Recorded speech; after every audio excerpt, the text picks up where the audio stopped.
बच्चों, आज का पाठ है वाक और इसकी कवयित्री है लल्यद। यहाँ पे हम लोग लल्यद कवित्री के बारे में पढ़ेंगे। तो लल्यद जो कवयित्री है वो कश्मीरी भाषा की लोकप्रिय संत कवयित्री लल्यद का जन्म सन 1320 के लगभग कश्मीर स्थित पामपोर के सिमपुरा गांव में हुआ था।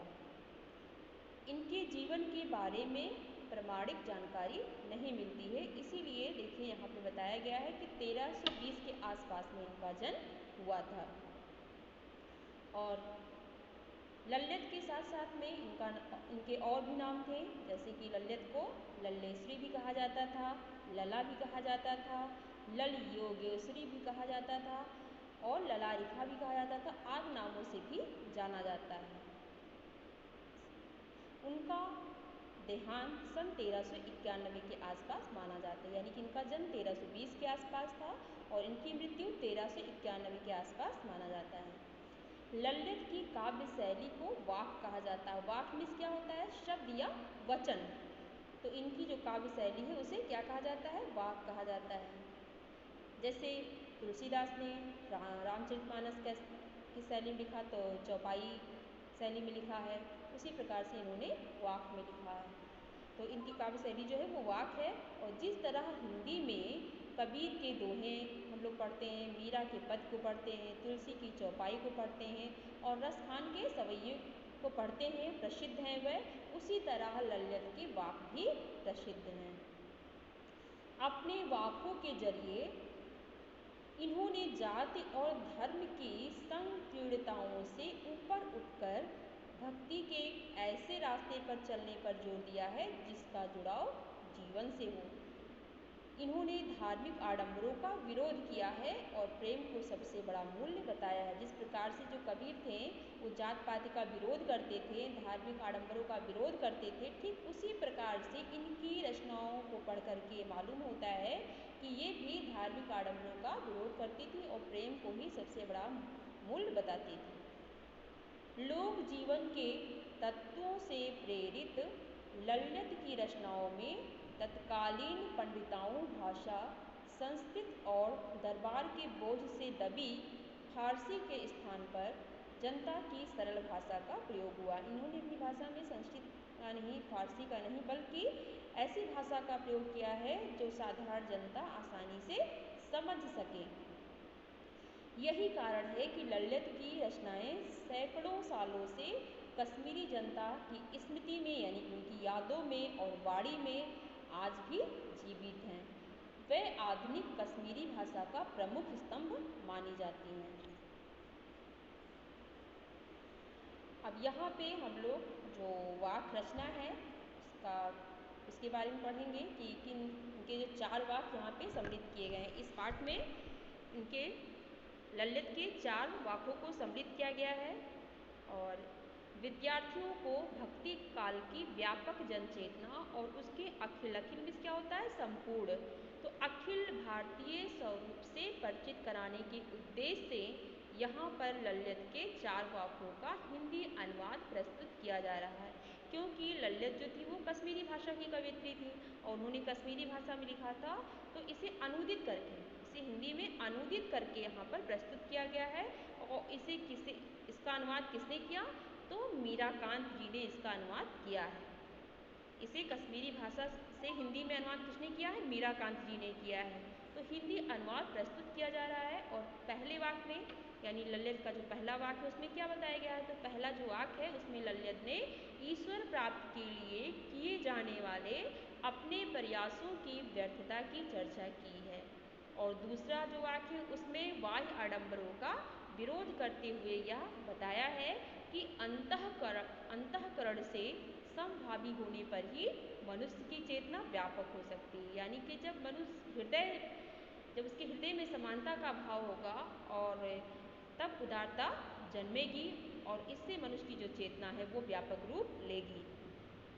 दूसरे शब्दों में इस माया जाल में कम से कम लिप्त होना चाहिए, यानी ये जो सांसारिक माया जाल है इसमें ये प्रयास करना चाहिए कि इसमें कम से कम इसमें लिप्त हो।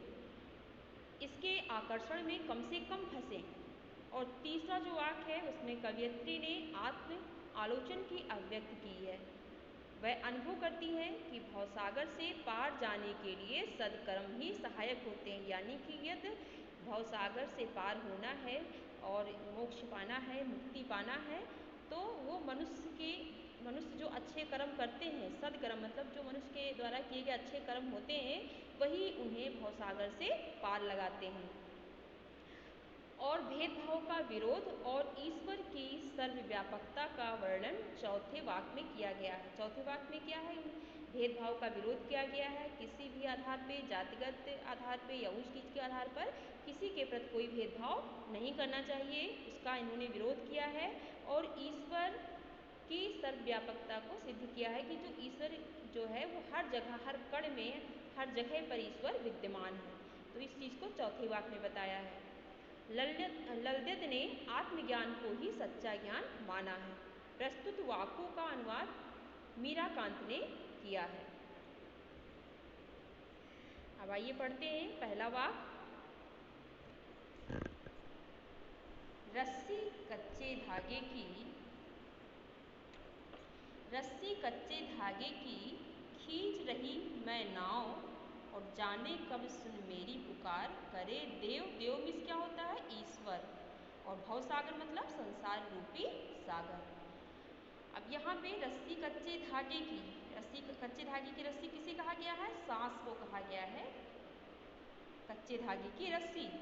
और नाव किसे कहा गया? तो जीवन को क्या कहा गया? नाव कहा गया है। जीवन को नाव कहा गया है, नाव मतलब जीवन। और कच्चे धागे की रस्सी किसे कहा गया है? सांस को कच्चे धागे की रस्सी कहा गया है। और जाने कब सुन मेरी पुकार, यानी कि ईश्वर मेरी पुकार पता नहीं कब सुनेंगे। और करे देव, देव मतलब ईश्वर, और मुझे इस भवसागर से पार लगाएंगे, मुझे इस संसार रूपी सागर से पार उतारेंगे।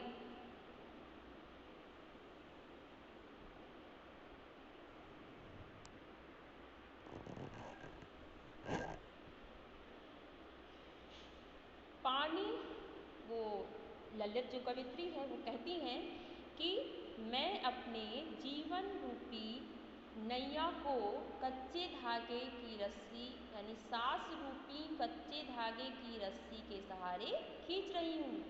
मैं अपने जीवन रूपी नैया को सांस रूपी कच्चे धागे की रस्सी के सहारे खींच रही हूँ।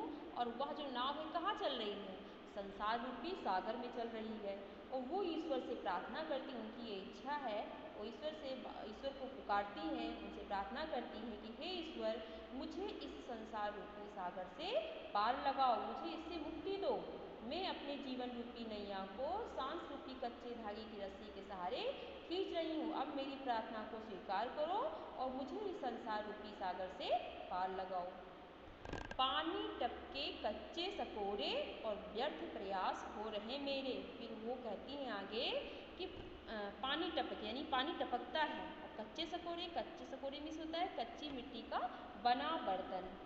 जैसे कि जो कच्ची मिट्टी से बर्तन को बनाया जाता है और फिर उसे आग में पकाया जाता है, और जब वो अच्छे से पक जाता है तब तो वो रिश्ता नहीं, उसमें कुछ भी रख दो तो उसमें से नहीं गिरता है, कुछ भी टपकता नहीं है। लेकिन जब वो ढंग से पका नहीं होता है तो उसमें कुछ भी रखा जाता है, पानी रख दिया जाए तो फिर वो टपकने लग जाता है। तो ठीक उसी प्रकार से वो कहती हैं कि हमने जो भी भवसागर से पार जाने के लिए मैंने जो भी क्रियाकलाप किया, संसार रूपी सागर को पार करने के लिए हमने जो भी प्रयास किया, जो भी धार्मिक क्रियाकलाप किया, वो सब मेरे प्रयास जो हैं वो व्यर्थ हो गए, उसमें हमें कोई सफलता नहीं मिली। किस प्रकार? ठीक उसी प्रकार से जैसे जब तो कच्ची मिट्टी का जो बर्तन बना होता है वो सही से जब नहीं पकता है तो उससे पानी टपकता है, ठीक उसी प्रकार से संसार रूपी सागर से पार होने के लिए हमने जो क्रियाकलाप किया वो सारे क्रियाकलाप मेरे व्यर्थ गए, उससे मुझे कोई सफलता हासिल नहीं हुआ। उन प्रयासों से मैं भवसागर से पार नहीं हो पाई। अब जब वो काम करती हैं और उन्हें उस चीज़ में सफलता हासिल नहीं होती है, उनके जो प्रयास होते हैं वो सब व्यर्थ हो जाते हैं, तो जी में उठती रह हूँ, उन्हें उससे क्या होता है? कष्ट होता है। जब उनके द्वारा जो प्रयास किए गए थे संसार रूपी सागर को पार करने के लिए और उसमें जब उन्हें सफलता हासिल नहीं होती है तो उनके मन में कष्ट होता है, दर्द दर्द भरी आवाज़ उनके मन से उठती है, उन्हें कष्ट होता है, जी मैं उठती रह रही हूँ, उन्हें कष्ट होता है हृदय से। और उनकी क्या इच्छा है, घर जाने की चाह है घेरे, और उनकी ये इच्छा है कि अब वो अपने घर जाना चाहती हैं। घर मतलब क्या, उसी परम पिता परमेश्वर, जो कोई जो जीव होता है वो परमात्मा का अंश होता है, तो वह वही परम सत्ता परम पिता परमेश्वर परमात्मा से मिलना चाहती हैं और अपने को मुक्त करना चाहती हैं। वो उसी घर जाना चाहती हैं जहाँ से वो आई थी। उनकी ये इच्छा है कि मैं इस संसार सागर से पार हो जाऊँ, मुझे मोक्ष की प्राप्ति हो जाए और मैं जहाँ से अलग हुई थी, जिस घर से अलग हुई थी, उसी घर को मैं प्राप्त कर लूँ, उस ईश्वर की प्राप्ति हमें हो जाए। अब देखिए बेटा दूसरा जो वाक्य है, खा खाकर कुछ पाएगा नहीं और ना खाकर बनेगा अहंकारी, और सम खा तभी होगा संभावी। दूसरा जो वाक्य है इसमें कवियत्री कहती है कि खा खा करके मतलब भोग करके, तुम अगर अपने पूरे जीवन दिन रात भोग करते रहे और उसी में लिप्त रहे, दिन रात सांसारिक चीज़ों को भोगते रहे, संसार में जो कोई भी चीज़ें उन्हें तुम भोगते रहे हो, उनका उपयोग करते रहे, तो इससे तुम्हें कुछ नहीं मिलेगा। खा खा कर कुछ पाएगा नहीं, सांसारिक चीज़ों का तुम भोग करते रहे पूरे जीवन भर, तो इससे तुम्हें कुछ प्राप्त होने वाला नहीं है। अगर उसी में तुम लिप्त रहे तो इससे तुम्हें कुछ भी हासिल नहीं होगा, और ना खाकर बनेगा अहंकारी। और यदि तुम इन सांसारिक चीज़ों का त्याग कर देते हो, यदि बहुत भोग करते हो, उसी में लिप्त हो जाते हो, तो भी कुछ प्राप्त नहीं होगा।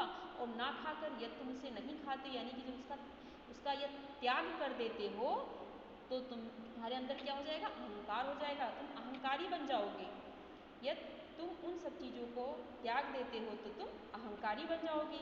इसलिए जरूरी है, यानी जीवन में संतुलन बनाए रखने के लिए जरूरी है कि ना तो ज़्यादा भोग करो, ना ही दिन रात उसमें अधिक लिप्त रहो, और ना ही बिल्कुल त्याग करो, यानी संतुलन बनाए रखो। तो इस बात पे यहाँ पर जोर दिया गया है, जीवन के संतुलन की महत्ता पर प्रकाश यहाँ पर डाला गया है कि दिन भर भोग में लिप्त नहीं रहना चाहिए, उससे भी कुछ नहीं प्राप्त होगा। और यदि तुम सांसारिक चीज़ों को बिल्कुल एकदम से त्याग दोगे, तभी तुम्हारे अंदर अहंकार की भावना आ जाएगी। तो इस बैलेंस को बनाए रखने के लिए तो थोड़े थोड़े मात्रा में दोनों चीज़ों को करना चाहिए। फिर आगे कवियत्री लिखती हैं कि सम खा तभी होगा संभावी। अब सम खा, यदि तुम्हें खाना ही, यदि तुम्हें कुछ ग्रहण ही करना है तो क्या खाओ, इंद्रियों पर संयम रखना सीखो। सम खा यानी अपने इंद्रियों पर संयम रखो, नियंत्रण रखो। तुम्हें कुछ ग्रहण करना है तो क्या ग्रहण करो, अपनी इंद्रियों पर काबू करना सीखो, उस पर संयम बरतो, और तभी होगा संभावी। और संभावी तभी तुम्हारा जो हृदय है उसमें समानता के भाव का उदय होगा। जब तुम्हारे हृदय में समानता के भाव का उदय होगा तभी तुम उदार बन सकोगे, और दुनिया के सभी लोगों के लिए तुम अपने खुलेगी सांकल बंद द्वार की। और तब जब तुम्हारे अंदर संभावना पैदा होगी, तुम्हारे मन में सबके प्रति समान विचार होंगे, तभी तुम्हारे दुनिया के प्रति तुम्हारे हृदय का दरवाज़ा सबके लिए खुल जाएगा। दूसरे अर्थों में कहें तो सम खा तभी होगा संभावी। जब तुम अपने इंद्रियों पर नियंत्रण रखना सीख जाओगे और तुम्हारे अंदर समानता के भाव का संचार हो जाएगा, समानता का भाव आ जाएगा और तुम उदार बन जाओगे, तभी तुम्हारी चेतना जागेगी। खुलेगी सांकल बंद द्वार की का मीनिंग होगा कि चेतना व्यापक होगी और मन मुक्त होगा। यानी जब तुम संभावी हो जाओगे और अपने इंद्रियों पर संयम रखना सीख जाओगे, तब तुम्हारे अंदर चेतना जागेगी और मन जो है वो मुक्त होगा और तुम्हें ईश्वर की प्राप्ति हो जाएगी, यानी तुम्हें ईश्वर प्रेम की प्राप्ति तक हो जाएगी। अगला वाक्य है, इस वाक्य में कवियत्री जब अपने जीवन के अंतिम समय पर चल रही थी, अपने अंतिम क्षणों को बिता रही थी, उनके जीवन का अंतिम समय था और उसको बिता रही थी, तो उस चीज़ का वर्णन यहाँ पे किया गया है। कवियत्री कहती हैं कि आई सीधी राह से और गई न सीधी राह। कवित्री कहती हैं कि जब मेरा यहाँ पे जन्म हुआ था, जब मैं उस परमात्मा से मेरी जीवात्मा अलग हुई थी और मैं जब यहाँ पर आई थी तो मैंने एक प्रण लिया था कि मैं बहुत सीधे और सरल तरीके से ईश्वर की भक्ति करूँगी, उनकी साधना करूँगी, लेकिन मैं उस पर कायम ना रह सकी। मैं तो आई थी सीधी राह से, मैं बहुत सीधे साधे रास्ते से आई थी और मैंने ये प्रण लिया था कि बहुत मैं सीधे और सरल तरीके से ईश्वर की साधना करूँगी, उनकी भक्ति करूँगी, लेकिन मैं उस पर कायम ना रह सकी, क्योंकि इस संसार में आने के बाद गई न सीधी राह। मैं इस संसार में आने के बाद इस सांसारिक मोह माया में फंस गई और जीवन में सांसारिक छल छद्मों के रास्ते पर चलती रही, यानी धोखा कपट और ईर्ष्या द्वेष इन सभी रास्तों पर चलती रही। सांसारिक मोह माया में मैं फंस करके सांसारिक छल छद्मों के रास्ते पर मैं चलती रही। जिस रास्ते से मैं आई थी वो रास्ता मेरा छूट चुका था, मैं भटक चुकी थी अपने रास्ते से और सांसारिक मोह माया के जाल में फंस गई थी। और जब उन्हें इस बात का एहसास होता है तब वो क्या पाती हैं कि अब तो मेरे जीवन का अंतिम दिन शेष बचा है, अब मेरा जो जीवन है वो समाप्त हो रहा है। तो सुषुम्न सेतु पर खड़ी थी, बीत गया दिन आह। और जब उन्हें इस बात का एहसास होता है तो वो हठ योग करने का निश्चय करती हैं और सुषुम्न सेतु मतलब होता है नाड़ी रूपी पुल। सुषुम्न सेतु मतलब क्या होता है? नाड़ी रूपी पुल। तो जब ये देखती हैं कि मेरा अब समय समाप्त होने वाला है, मैं अपने जीवन के अंतिम क्षणों को जी रही हूँ और आज तक मैं कुछ नहीं कर पाई, तो फिर वो जब ईश्वर को प्राप्त करने के लिए हठ योग का सहारा लेती हैं कि हठ योग के सहारे से मुझे ईश्वर की प्राप्ति हो जाएगी। अब देखिए हठ योग में शरीर में 3 प्रधान नाड़ियों में सुषुम्ना होती है, यानी हठ योग में शरीर की 3 प्रधान नाड़ियों में से एक नाड़ी क्या होती है? सुषुम्ना नाड़ी होती है, जिसे हम क्या कहते हैं? नाड़ी रूपी पुल कहते हैं, जो कि नासिका के मध्य ब्रह्मरंध्र में स्थित होती है। ये जो नाड़ी होती है वो नासिका के मध्य ब्रह्मरंध्र में स्थित होती है। तो अब वो हठ योग के सहारे ईश्वर को प्राप्त करना चाहती हैं, लेकिन बीत गया दिन आह। लेकिन जब जीवन के अंतिम क्षणों में देखती हैं तो उन्हें इस चीज़ का एहसास होता है कि जो ये हठ योग साधना है वह तो बहुत ही कठिन है और मेरा समय बीत गया दिन आह। बड़े कष्ट की बात है कि मेरा अब दिन बीत गया, अब मैं इसे भी नहीं कर पाऊँगी, क्योंकि जो रास्ता है बहुत ही कठिन है। ये जो हठ योग साधना है वो बहुत ही कठिन है, आसान नहीं है और समय मेरा अब समाप्त हो चुका है। तो उन्हें बहुत कष्ट होता है। और जेब टटोली कौड़ी ना पाई। अब यहाँ पे जेब टटोलना, जेब मतलब पॉकेट से नहीं है, मतलब जेब टटोलना मतलब अपने अंदर झांकना, अपने अंतर मन में झांकना, अपने अंतर मन में देखना। कौड़ी ना पाई, जब उन्होंने अपने अंतर मन में झांक करके देखा तो क्या पाया? कुछ भी नहीं पाया। कौड़ी ना पाई, कुछ भी नहीं पाया। जब उन्होंने अपने अंदर झांका, अपने जीवन में देखा कि अपने जीवन भर हमने क्या किया, तो वो क्या देखती हैं? कुछ भी नहीं पाती हैं। उन्हें बहुत पछतावा होता है, वो पश्चाताप करती हैं, उन्हें कुछ भी वहाँ प्राप्त नहीं होता है। तब फिर उन्हें कष्ट होता है कि माझी को तू क्या उतराई। माझी, अब माझी किसे कहा गया है? ईश्वर को कहा गया है। और माझी जो होता है वो नाव खेवने वाला भी होता है, जो नाविक होता है उसे भी माझी कहा जाता है। और माझी मतलब ईश्वर होता है और गुरु भी होता है, जो मुझे इस संसार सागर से पार लगाते हैं। ईश्वर भी मुझे इस संसार सागर से पार लगाता है और गुरु भी मुझे ईश्वर तक पहुंचने का रास्ता बताते हैं। और नाविक को भी माझी कहा जाता है, जो नदी पार कराता है। तो वो कहती हैं, जब अपने अंतर मन में झांकती हैं, अपने जीवन का लेखा जोखा करती हैं, तो उन्हें कुछ भी प्राप्त नहीं होता। कौड़ी न पाई, उन्हें कुछ भी नहीं मिलता है। फिर वह पछतावा करती हैं कि जब मुझे ईश्वर इस संसार रूपी सागर से पार लगाएंगे, जब मुझे परमात्मा इस सागर से पार लगाएंगे, तो मैं उन्हें उतराई मीन्स क्या होता है? सत्कर्म रूपी मेहनताना, यानी जीवन में जो अच्छे कर्म किए हैं वो पारिश्रमिक के तौर पे मैं उन्हें देना। तो जब मैंने कुछ किया ही नहीं, मेरे जीवन में मैंने कुछ अच्छा कर्म किया ही नहीं, कोई सत्कर्म किया ही नहीं, तो फिर मैं अपने ईश्वर को संसार रूपी सागर से पार कराने के लिए क्या उतराई दूंगी, क्या मेहनताना दूंगी जब मेरे पास कुछ है ही नहीं, जब मैंने कोई अच्छा कर्म किया ही नहीं। तो फिर मुझे इस संसार सागर से मेरे ईश्वर मुझे कैसे पार लगाएंगे जब मैं उन्हें कोई मेहनताना ही नहीं दूंगी। मेरे पास तो कुछ, तो इस बात का उन्हें बहुत पछतावा हो रहा है, उन्हें बहुत कष्ट हो रहा है। लेकिन जब उन्हें इस बात का एहसास होता है तब वो क्या पाती हैं कि अब तो मैं अपने जीवन के अंतिम पड़ाव में चल रही हूँ, अब मेरे पास समय भी नहीं बचा है कि मैं कुछ अच्छा कर सकूँ। उन्हें बहुत तकलीफ होती है।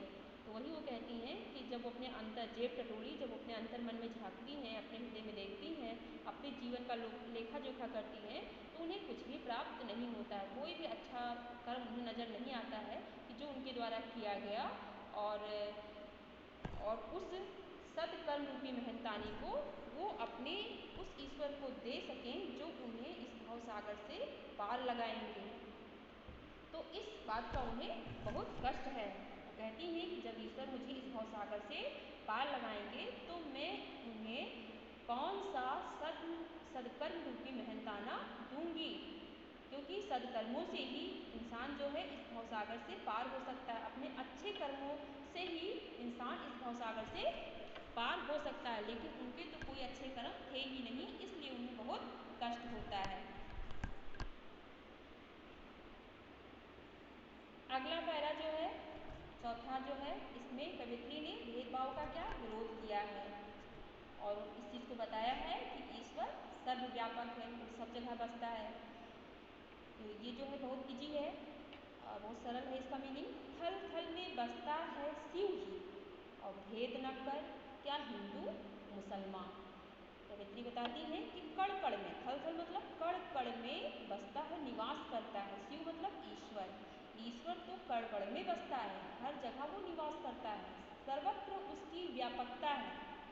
इसलिए भेद न कर क्या हिंदू मुसलमान, चाहे कोई व्यक्ति हिंदू हो और चाहे कोई मुसलमान हो, वो तो सबके अंदर रहता है, वो तो सब जगह व्याप्त है। तो फिर हिंदू और मुसलमान में भेद क्यों करते हैं कि तुम हिंदू हो तुम मुसलमान हो, ऐसा भेदभाव क्यों, जब वो सबके अंदर निवास करता है। तो फिर यह भेदभाव क्यों किया जाता है। और ज्ञानी है तो स्वयं को जान, यदि आप बहुत बड़े ज्ञानी बनते हैं तो सबसे पहले आप अपने को जानिए। उनका ये मानना है कि जो बहुत ज्ञानी है और जो हिंदू मुसलमान में भेदभाव करते हैं कि हिंदू अलग है, मुस्लिम अलग है, सिख अलग है, ईसाई अलग है, जब ऐसा भेदभाव कोई करता है तो सबसे पहले वो अपने आप को जाने। उनकी नज़रों में ये लोग ज्ञानी नहीं है जो भेदभाव करते हैं, जो ईश्वर को नहीं जानते, ईश्वर की सत्ता को नहीं जानते, तो वो लोग ज्ञानी नहीं है। वो कहती हैं कि यदि तुम ज्ञानी हो, ज्ञानी है, यदि तुम ज्ञानी हो तो सबसे पहले स्वयं को जानो, अपने को पहचानो, खुद को जानो, अपने अंदर बसे हुए ईश्वर को पहचानो। वही है साहिब से पहचान। साहिब मतलब क्या होता है, ईश्वर, क्योंकि वही तो ईश्वर है। यदि तुम अपने आप को जान लोगे, अपने अंदर देख लोगे, अपने हृदय में निवास करने वाले ईश्वर को पहचान जाओगे, उनकी सत्ता को हर जगह महसूस करोगे, तो वही तो ईश्वर है। और जब तुम ईश्वर को पहचान लोगे तब तुम किसी में भेदभाव नहीं करोगे।